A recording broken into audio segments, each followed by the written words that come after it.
TV Imaculada, o Evangelho em primeiro lugar.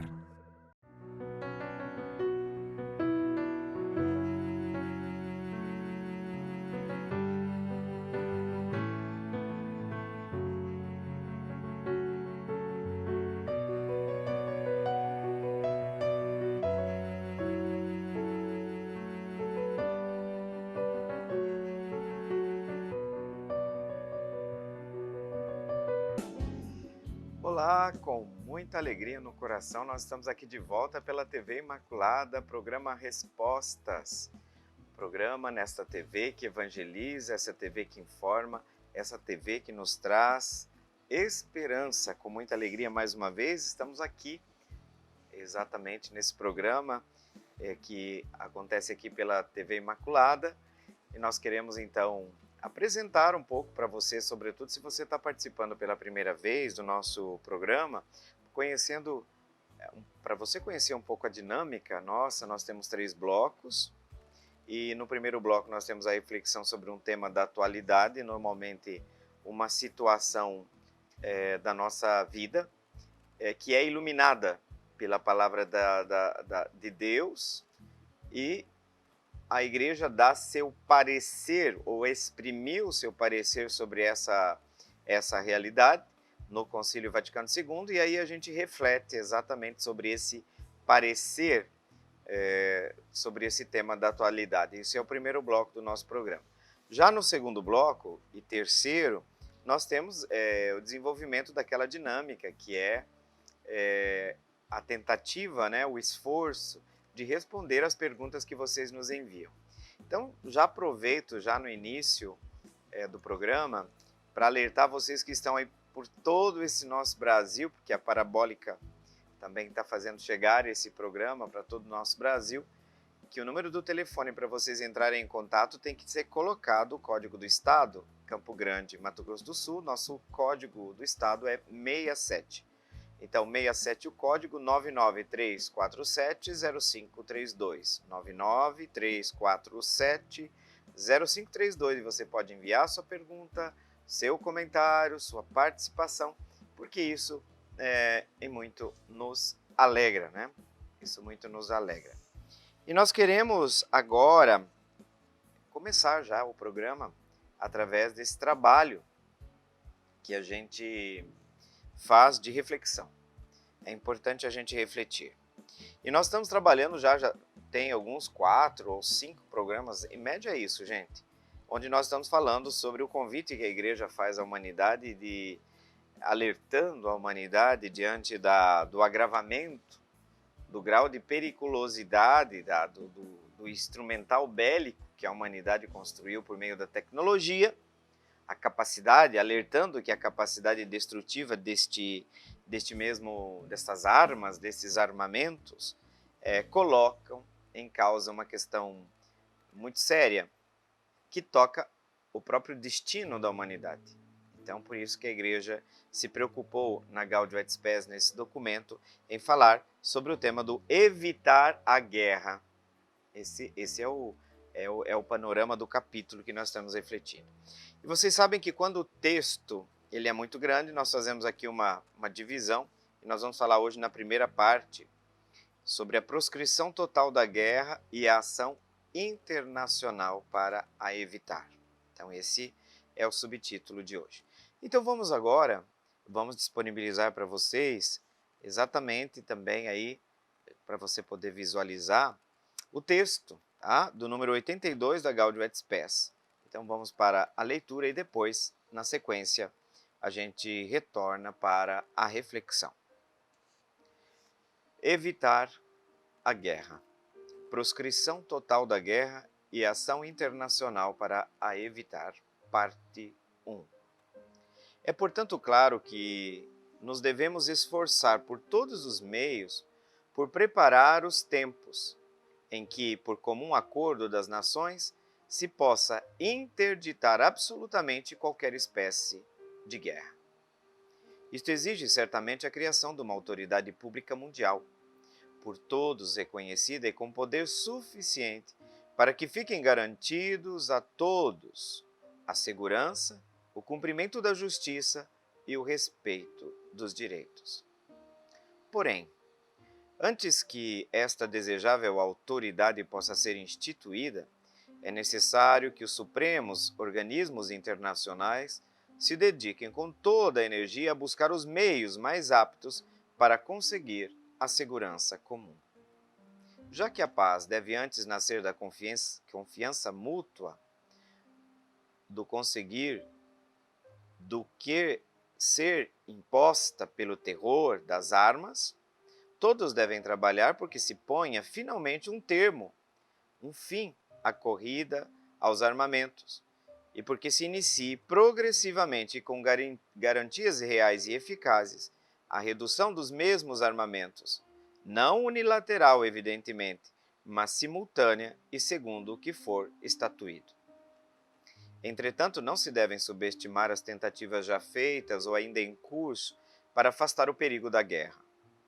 Procure-se antes ajudar a boa vontade de muitos que, carregados com as ingentes preocupações dos seus altos ofícios, mas movidos do seríssimo dever que os obriga, se esforçar por eliminar a guerra, de que têm horror, embora não possam prescindir da complexidade objetiva das situações. E dirijam-se a Deus em instantes preces, para que lhes dê a força necessária para empreender com perseverança e levar a cabo com fortaleza esta obra de imenso amor dos homens, de construir virilmente a paz. Hoje em dia, isto exige certamente deles que alarguem o espírito mais além das fronteiras da própria nação, deponham o egoísmo nacional e a ambição de dominar sobre os outros países, fomentem um grande respeito por toda a humanidade que já avança tão laboriosamente para uma maior unidade. Gaudium et Spes, número 82. Voltando para a nossa reflexão, fica muito claro nesse texto que a Igreja está consciente de que acabar totalmente com a guerra é um caminho árduo. Mas a causa é tão nobre que requer de todos o empenho, de modo que a humanidade possa, inclusive, construir uma autoridade universal, e eu penso que as Nações Unidas aqui nesse sentido podem exemplificar esta intenção de uma autoridade universal, exatamente para construir esse caminho, ou pavimentar esse caminho, para que, de fato, os estados, as nações possam debelar o flagelo, definitivamente, vamos assim dizer, o flagelo da guerra. Irmãos, isso é fundamental, né? Porque a Igreja está dizendo, está suplicando às autoridades do mundo que se empenhem com muita energia a buscar, a procurar todos os meios mais aptos para que este bem comum, para que esta segurança universal seja alcançada e que a humanidade possa definitivamente estabelecer uma paz segura, uma paz capaz de oferecer ao Estado, ao cidadão, uma vida serena, uma vida na liberdade e na paz. Claro que a Igreja alerta que esses esforços eles não podem ser unilaterais. Por isso que a corrida aos armamentos sempre exige dos Estados uma capacidade de olhar para além da própria autodefesa, mas de pensar no bem comum da humanidade. E nesse sentido, nós sabemos, e a Igreja afirma, que tem muitas tentativas sendo realizadas, né? Todas estas tentativas com o objetivo de afastar o perigo da guerra. Mas aí, a própria Igreja sabe que é preciso um sistema capaz de debelar, é preciso construir instituições também, uma instituição a nível global, pelo que a gente entendeu aqui, embora o documento não está citando a ONU, mas está dizendo da necessidade de uma autoridade mundial e assim reconhecida como tal, nesse passo, nesse caminho de busca para debelar, digamos, o mal da guerra. E aí, a igreja está realmente falando que, não obstante todas as dificuldades, todos os caminhos têm que ser tentados, porque aquilo que eu dizia anteriormente, aquilo que está em causa é muito grave, o perigo hoje que nós temos, né? E aí se fala até no texto agora do horror da guerra.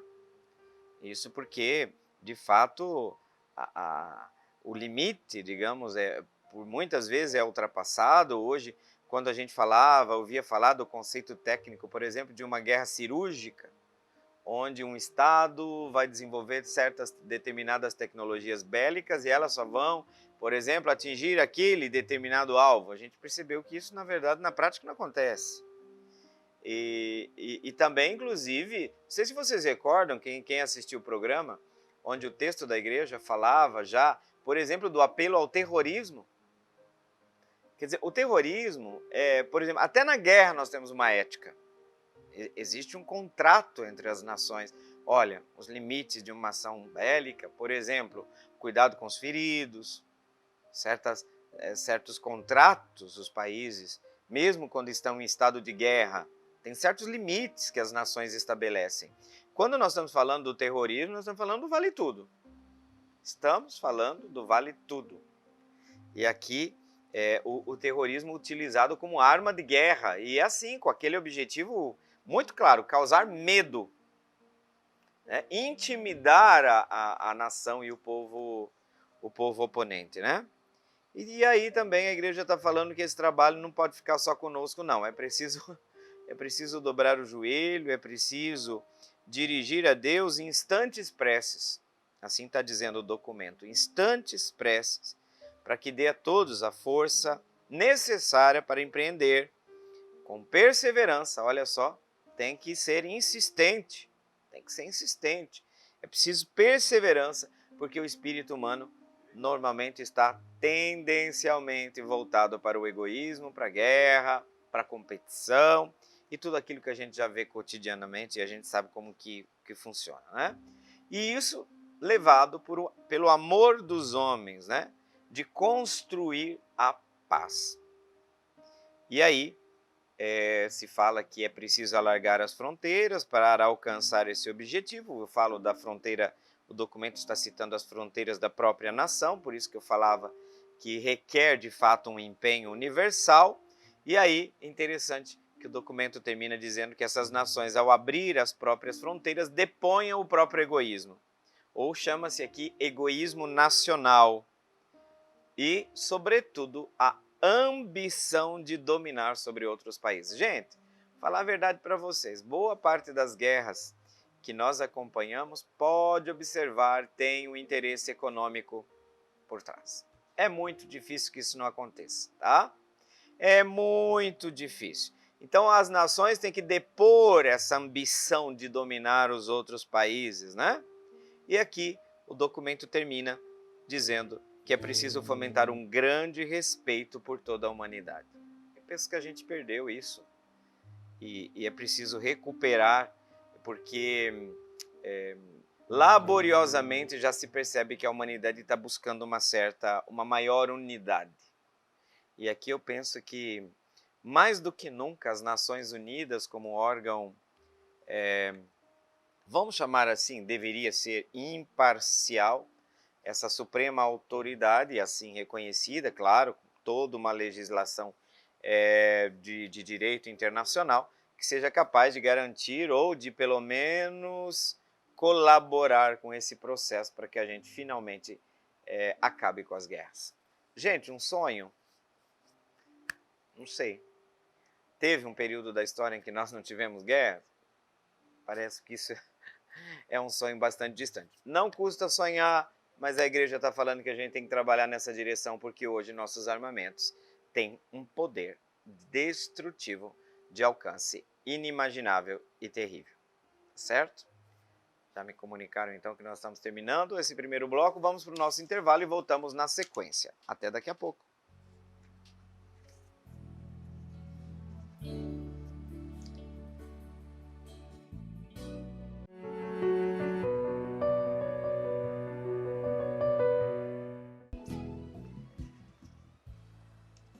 Assim como prometido, estamos de volta, programa Respostas, segundo bloco, e queremos mais uma vez passar o número do telefone, o nosso código aqui, né, o código do estado, Campo Grande, Mato Grosso do Sul, 67 993470532. Então a gente quer levar, né, esse programa, possibilitar, na verdade, a você que participa desse programa, a oportunidade, de fato, de enviar sua pergunta e participar conosco. Falando em participação, eu gostaria de agradecer a Helena, lá do bairro Tijuca. Helena, quando eu era seminarista, isso já tem um tempinho, eu fiz pastoral na comunidade São Paulo Apóstolo, isso, lá do bairro Tijuca, né? Me recordo com muito afeto de muitas pessoas que me ajudaram. A gente sempre aprende com o povo de Deus e tenho um carinho muito especial por muitas pessoas aí do bairro Tijuca. Olha só, a Helena, e muito obrigado pelo carinho, ela diz: ama o Padre Adriano e o programa Respostas e assiste todos os sábados. Olha, que bacana, Helena, a gente receber um afago, que bom, receber um carinho desse. Fico muito contente, Helena, que esse programa tenha... eu penso que esse carinho que você manifesta é porque, de algum modo, esse programa tem lhe ajudado. E eu sou grato a Deus por essa oportunidade, a TV Imaculada, a todas as pessoas que realizam essa parceria. E você, sinta-se, sabe aquele abraço que eu falo aqui? Aquele abraço apertado, né? Aquele abraço carinhoso, demorado. Que Deus abençoe muito você, sua vida, e obrigado pela participação no programa Respostas. Seja sempre muito bem-vinda, a casa é sua. A casa é sua, tá bom, Helena? Muito obrigado. Gente, eu não sei se vocês se recordam, mas no programa passado, a gente começou a responder uma pergunta do Gustavo. Gustavo, lá do bairro Santa Luzia. É uma dúvida que muita gente tem, a velha questão ou a nova questão sobre o purgatório. E, na verdade, o Gustavo não queria, em si, que a pergunta tratasse do purgatório em geral, mas da fundamentação bíblica dele. E aqui, de fato, essa é a pergunta que a gente começou a responder no programa passado. Qual é a fundamentação bíblica sobre o purgatório? Ou, em outras palavras, como perguntam, às vezes de maneira bem direta, e os nossos irmãos reformados, onde está, vamos assim, onde está na Bíblia o purgatório? A gente começou a fazer um caminho de reflexão, que foi um preâmbulo no programa passado, para dizer assim: por vezes nós não encontramos na Bíblia, que não é para nós católicos a única fonte de revelação. Nós temos a fonte, a palavra de Deus, que se exprime na Sagrada Escritura, que se exprime na tradição apostólica. A gente acredita que a tradição oral, que não foi compilada, que não foi escrita, e que remete, por sua vez, aquelas tradições orais, que, voltando no tempo, remetem, por exemplo, aos apóstolos, por isso nós chamamos de tradição apostólica, também para nós são fonte de revelação. Onde, em determinado momento, em alguns pronunciamentos, a igreja entendeu que aquela verdade de fé estava evidenciada na revelação, contida, vamos assim dizer, nessas duas modalidades de revelação. Então, para nós católicos, a pergunta está na Bíblia? É importante, mas é importante também perceber que, ao contrário, nós cremos de maneira um pouco distinta em relação a este princípio, porque também a tradição apostólica para nós é fonte de revelação. De qualquer forma, ainda falando da Sagrada Escritura, uma verdade talvez evidenciada na tradição apostólica jamais pode estar em contradição com a revelação bíblica. Jamais. Porque aqui eu falei no programa passado, não sei se vocês lembram, nós estaríamos falando de uma esquizofrenia de Deus, né? Revela-se uma coisa que diz uma outra ali. Não dá. Temos que descartar isso. Por vezes, eu posso dizer que não temos uma abordagem explícita, em algumas passagens que nós vamos ver hoje, de fato, por isso que eu estou voltando na pergunta do Gustavo, que temos fortes indícios de que a compreensão, né, a compreensão da doutrina como tal, ela está na Sagrada Escritura, embora não está de maneira explícita. E nós podemos falar também, em certo sentido, é uma exigência da razão ou também da caridade de Deus por nós, que a gente vê, na verdade, o purgatório como uma possibilidade, uma nova chance, onde o fogo do amor, da misericórdia de Cristo, de Deus por nós manifestado em Cristo, se torna purificador, nos purifica para o encontro definitivo final. Então a palavra purgatório a gente já pode dizer que não está na Bíblia, né? Ela foi criada pela igreja, mas a realidade do purgatório em seu sentido de fé, de doutrina, né? De estado de purificação, porque purgar significa isso, purificar, existe sim, encontra bases sim na Sagrada Escritura. Isso porque, Gustavo, a igreja não tem dúvida dessa realidade, por isso, desde o primeiro século, desde o início, por exemplo, os cristãos rezam, esse é o termo um pouco mais clássico que a gente fala, em sufrágio das almas do purgatório. Então, claro, precisamos purificar a ideia do purgatório. Tem muita coisa, ai meu Deus do céu, tem tanta coisa sendo dita por aí. Às vezes eu entro nas redes sociais só para o meu desespero. Só para o meu desespero. Gente do céu. Infelizmente eu falo, gente, esse reverendo fez teologia onde, meu Senhor amado? É que hoje em dia tem tantos grupos aí, tem até gente falando que é padre, às vezes nem é padre, mas tá bom, tá lá.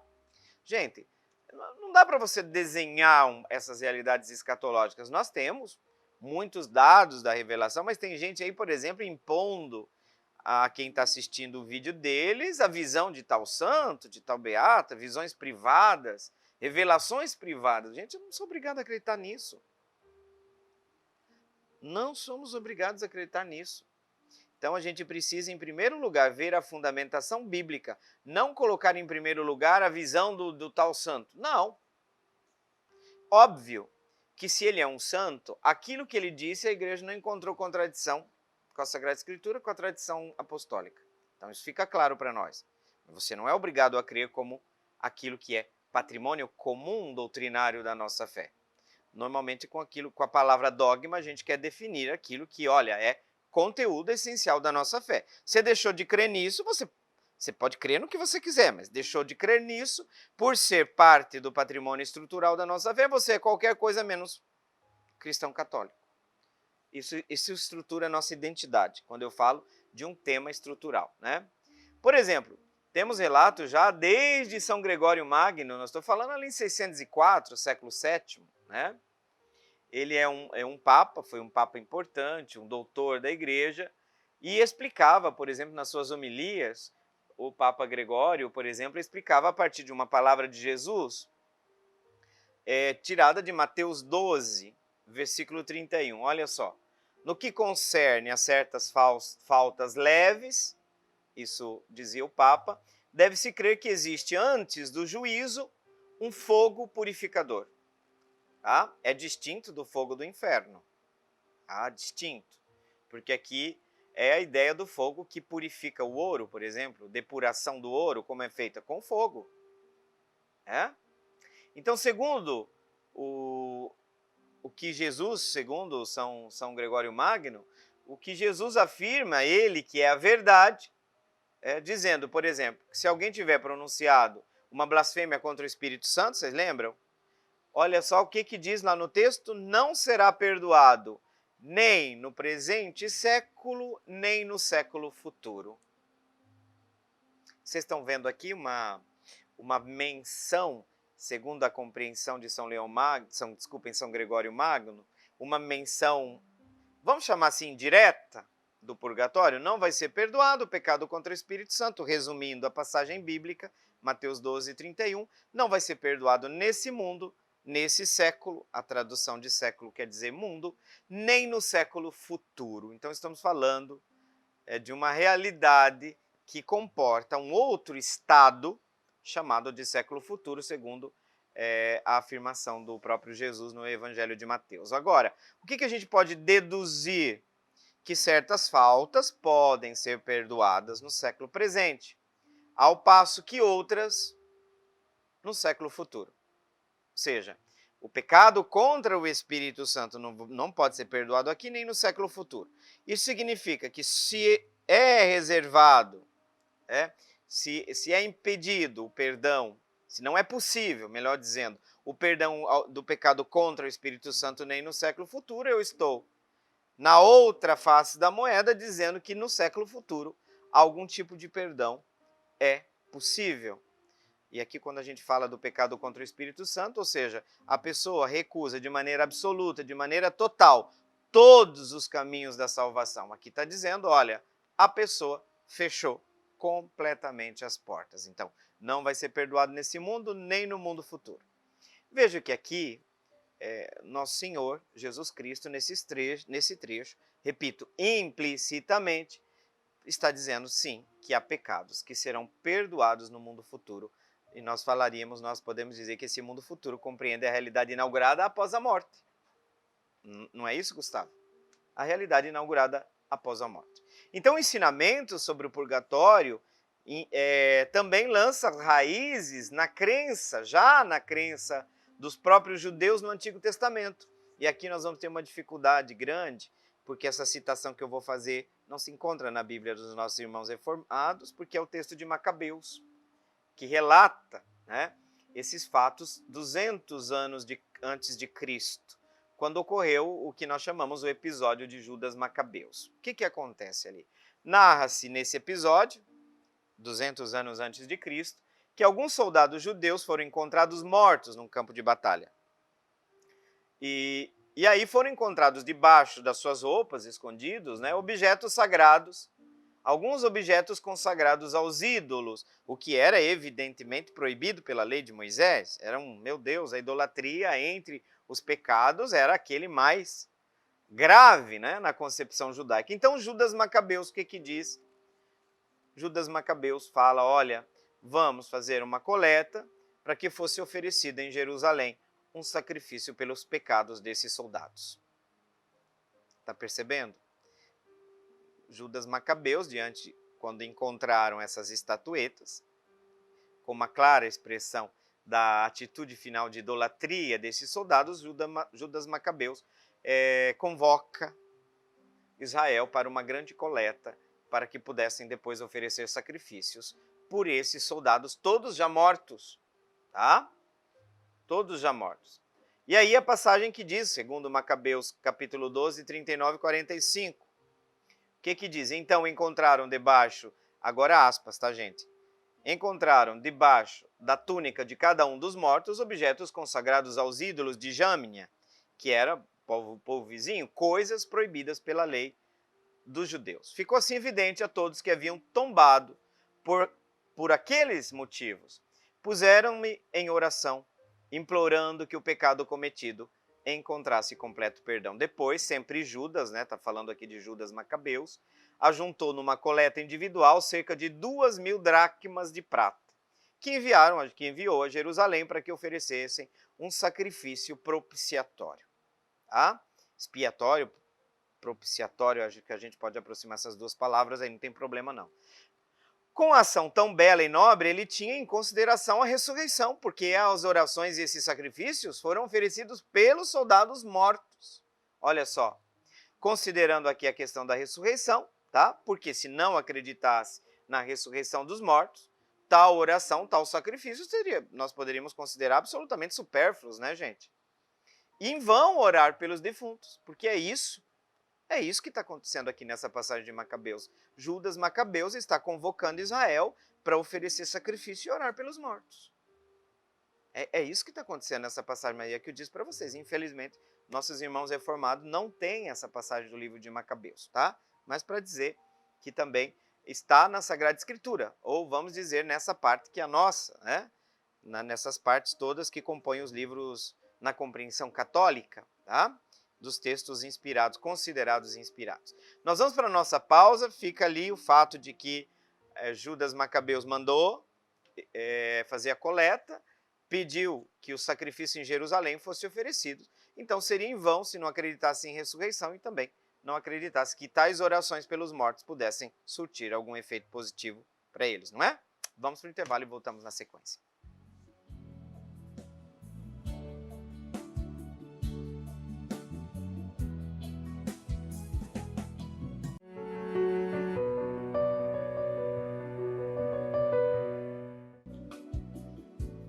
Terceiro e último bloco do programa Respostas, estamos aqui refletindo sobre a pergunta do Gustavo, qual a fundamentação bíblica do purgatório. Estávamos trazendo o episódio histórico narrado ali, do fato narrado mais ou menos 200 anos antes de Cristo, onde Judas Macabeus, ao reconhecer estatuetas de ídolos na roupa dos soldados mortos, atribuem esse destino fatal a esta idolatria e convoca Israel, os judeus, para fazer uma coleta e enviarem para Jerusalém para que fossem feitos sacrifícios por esses mortos. Evidente que no final do bloco passado a gente estava dizendo que se eles não acreditassem na ressurreição e não acreditassem que há uma eficácia à oração, à comunhão, né, pelos mortos, eu acredito que isso não seria implementado.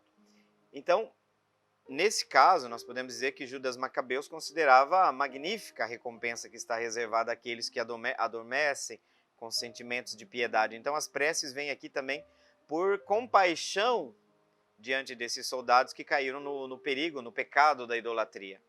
Então, também há um elemento de compaixão aqui, né? E por isso ele mandou oferecer sacrifício expiatório para que os mortos fossem absolvidos, perdoados de seus pecados. Eu vou repetir a citação segundo Macabeus 12, 39 e 45. Então, esse autor sagrado, que por ser um autor sagrado é inspirado pelo Espírito Santo, louva, no caso, a ação de Judas. Porque se ele não esperasse que os mortos que haviam sucumbido iriam ressuscitar, seria supérfluo ou até tolo rezar pelos mortos. Mas sim considera que uma belíssima recompensa está reservada para os que adormecem piedosamente, então aqui nós estamos falando de uma ação santa, piedosa, né? Santo e piedoso o seu modo de pensar. Então, por isso que ele mandou oferecer esse sacrifício expiatório pelos que haviam morrido, no caso,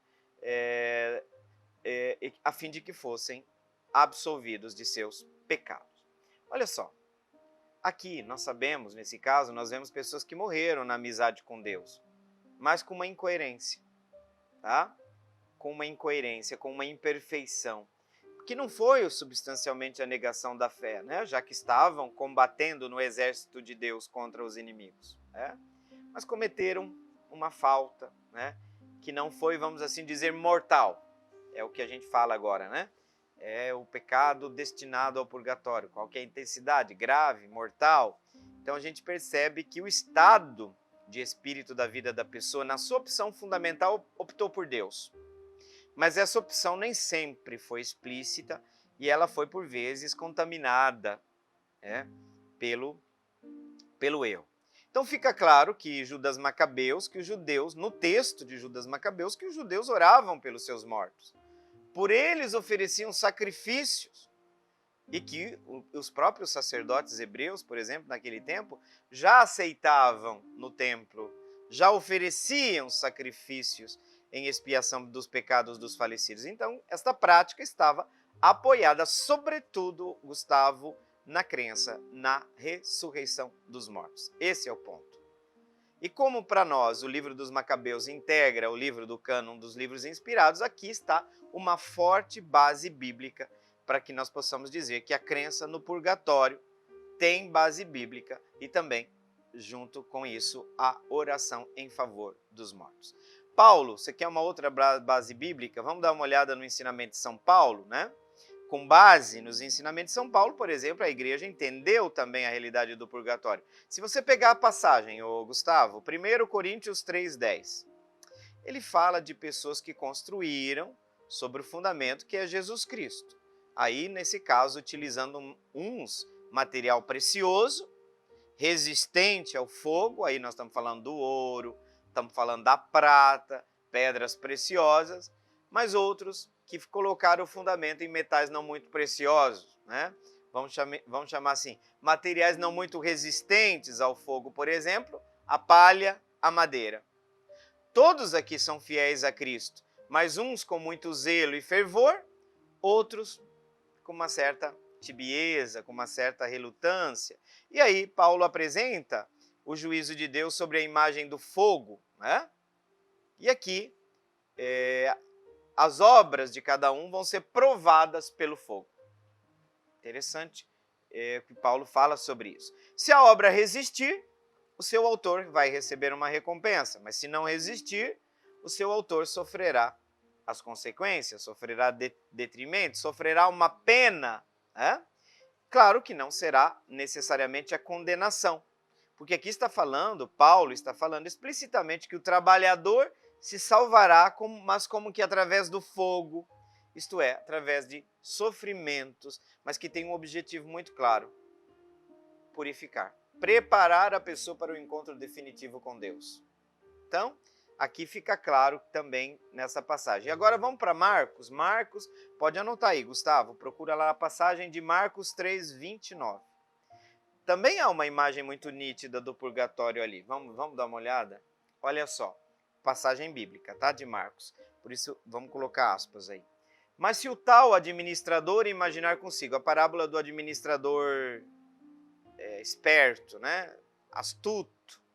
Mas se o tal administrador imaginar consigo, meu senhor tardará a vir e começar a espancar os servos, as servas, a comer, a beber, a embriagar-se, o senhor daquele servo virá no dia em que não o esperar e o mandará ao destino dos infiéis. O servo, que apesar de conhecer a vontade do seu senhor, nada preparou e lhe desobedeceu, será açoitado com numerosos golpes. Mas aquele que, ignorando a vontade do seu senhor, fizer coisas repreensíveis, será açoitado com poucos golpes. Você está vendo aqui, nós estamos vendo golpes mais graves, atitudes mais graves, repercussão mais grave. E aí isso vai se amenizando numa cadência, né?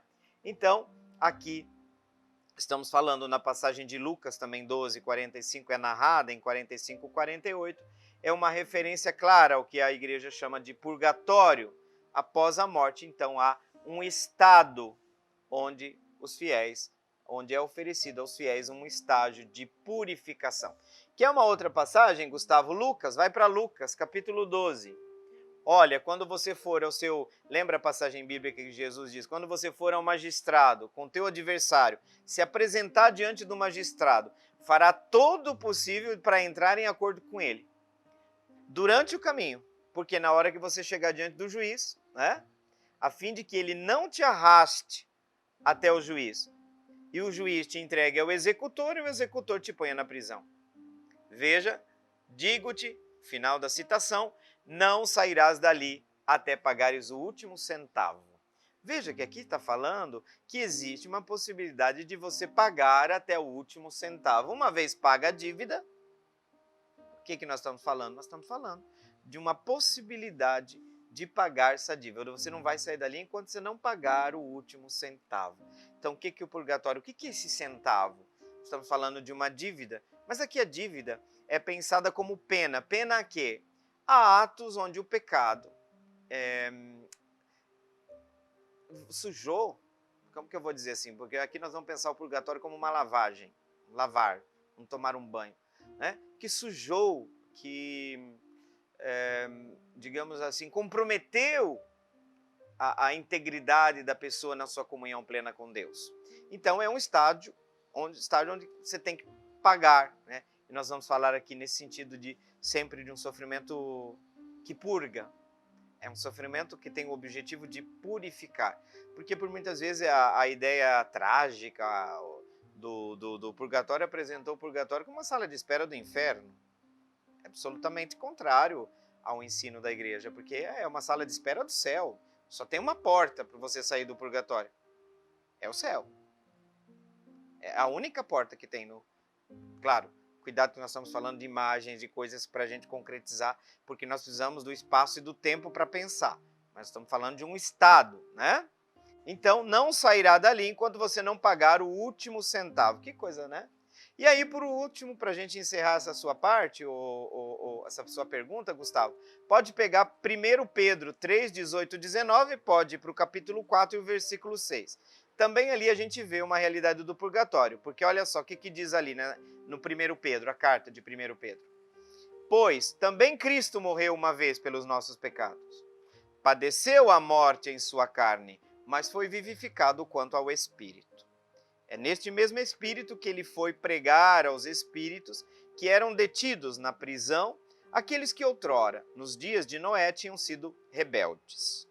Nesta prisão, ou vamos poder falar assim de maneira comparativa, o limbo dos antepassados, né? Onde os espíritos dos antigos estavam presos e onde Jesus Cristo foi pregar durante o sábado santo, o sábado do grande silêncio, a mansão dos mortos, por isso que fala do sábado santo como grande silêncio, a igreja viu ali a figura do purgatório. Que interessante. O texto indica que Cristo foi pregar aqueles que outrora, nos tempos de Noé, tinham sido rebeldes. Temos, portanto, por que Cristo vai pregar? A gente prega quando você acredita que há ainda a possibilidade de adesão ou de conversão, de mudança. Então nós falamos também desse Cristo que vai à mansão dos mortos como se fosse, né, chamá-los à vida, mas eles precisam fazer um caminho também de superação de tudo aquilo que impede a comunhão plena com Deus. Então nós temos, portanto, um estado onde as almas, onde os nossos antepassados aguardavam a salvação. Claro que aqui você está intuindo, Gustavo, segundo a interpretação do texto de Pedro, da carta de 1 Pedro, de maneira implícita. Nós não estamos fazendo aqui uma afirmação explícita, né? É uma interpretação, é uma exegese do texto, né? Então, esse texto de 1 Pedro, capítulo 3, 18 e 19, depois você pode ir para o 4, capítulo 4, versículo 6, nós temos, indica que Cristo foi pregar àqueles que outrora, segundo a passagem, tinham sido rebeldes no tempo de Noé. Então, esse estado de almas, onde essas almas, as pessoas, aguardam a salvação.